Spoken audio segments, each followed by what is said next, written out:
Buenos días a todas y todos, bienvenidos y bienvenidas a este módulo sobre proceso de alimentos.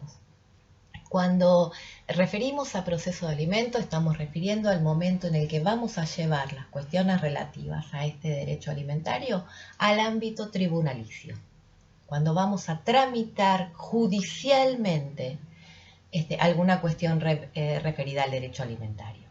En ese sentido, el Código Civil y Comercial de la Nación tiene un artículo específico, que es el 543, que refiere al proceso de alimentos y que va a establecer que este proceso debe llevarse adelante según las normas del procedimiento más breve previsto por la ley local.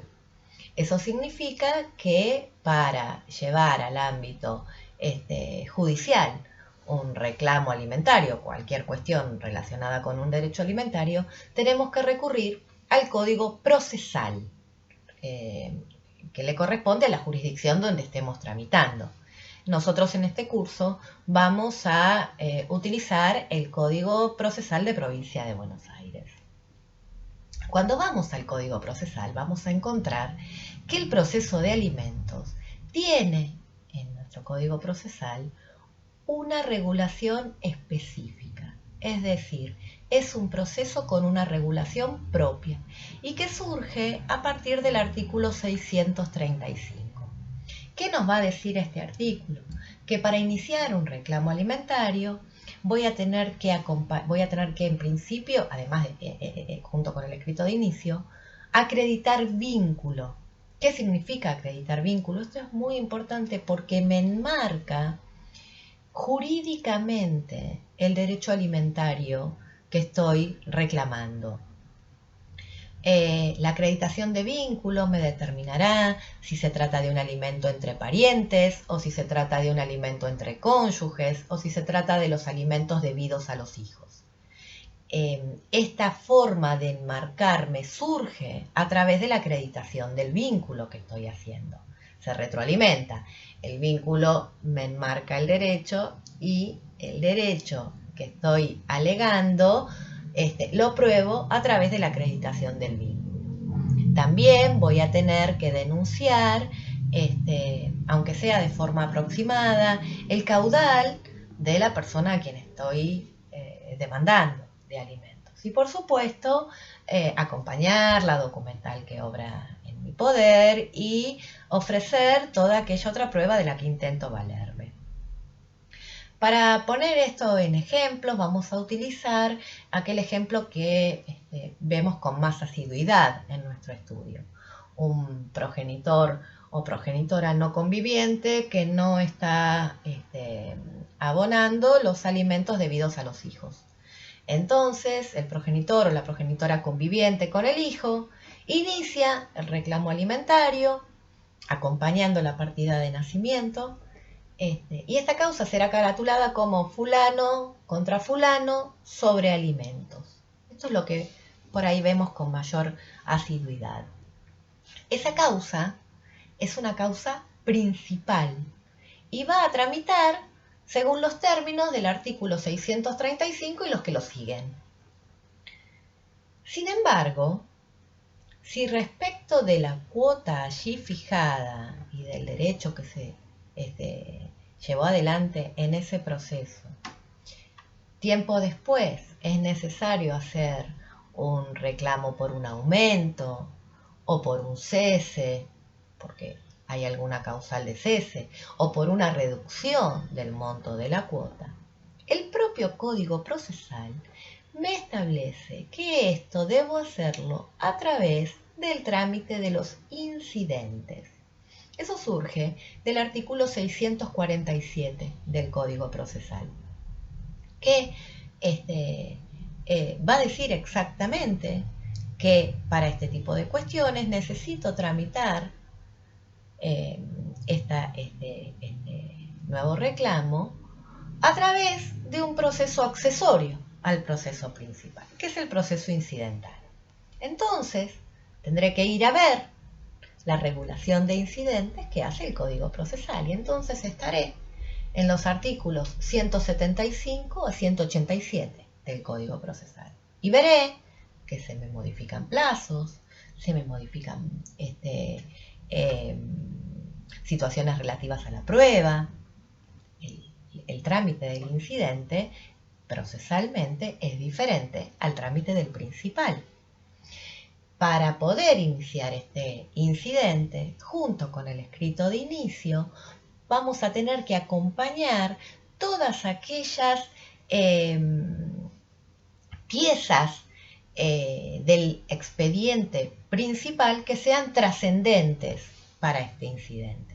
Por ejemplo, si en el ejemplo que dábamos antes, donde teníamos un reclamo a un progenitor no conviviente por alimentos debidos a los hijos y habíamos hecho una causa principal que se denominaba alimentos, si yo tengo que pedir un aumento de esa cuota, voy a tener que iniciar un incidente por conexidad, donde tramita el principal, va a tramitar ante el mismo juzgado, y voy a tener que acompañar las piezas trascendentes del principal. Por ejemplo, la sentencia firme donde quedó establecido el monto que yo ahora quiero aumentar.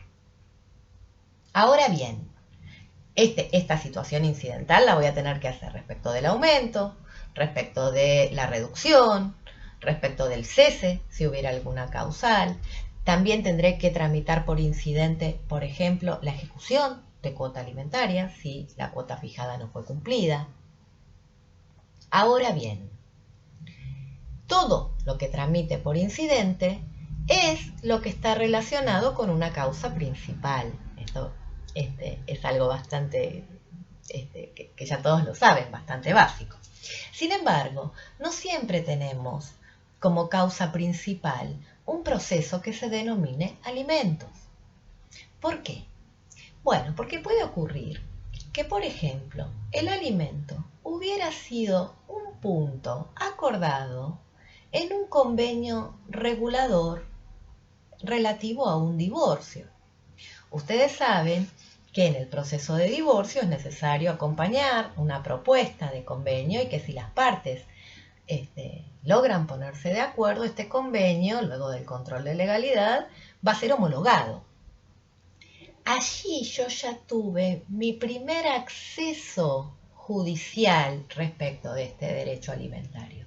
Y por lo tanto, en esta situación, es decir, cuando yo tengo un alimento que surge de un convenio regulador homologado, esa causa será la causa principal.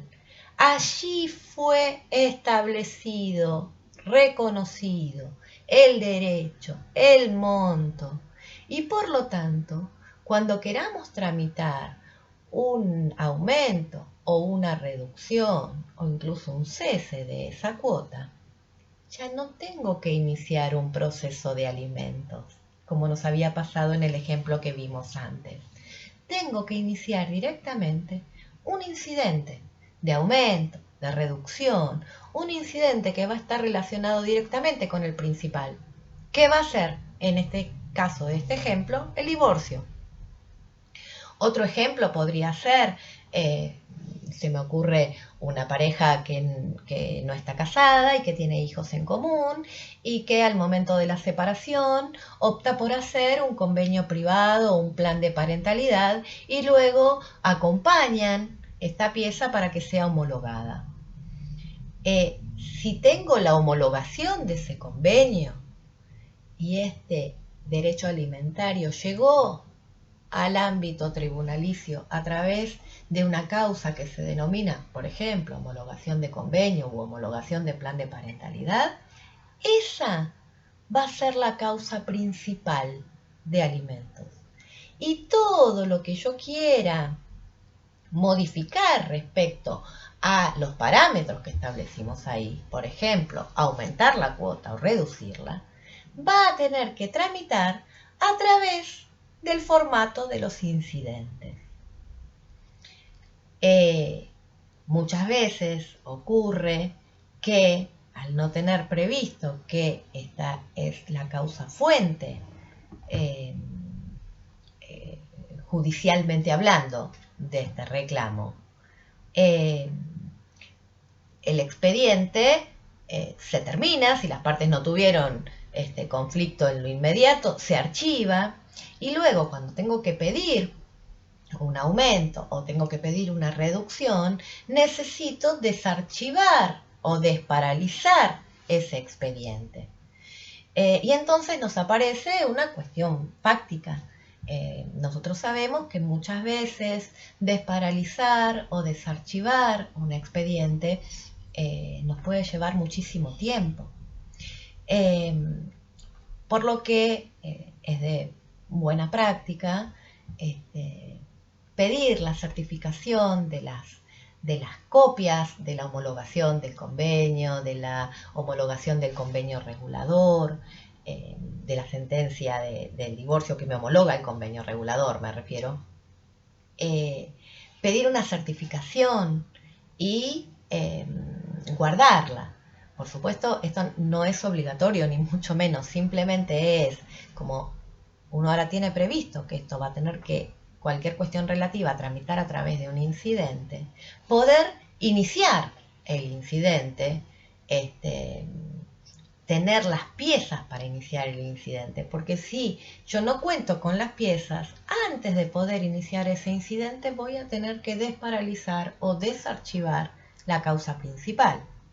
Por eso lo recomendable es por lo menos tener las piezas como para poder iniciarlo. De todos modos voy a tener que desarchivarla o desparalizarla, por supuesto.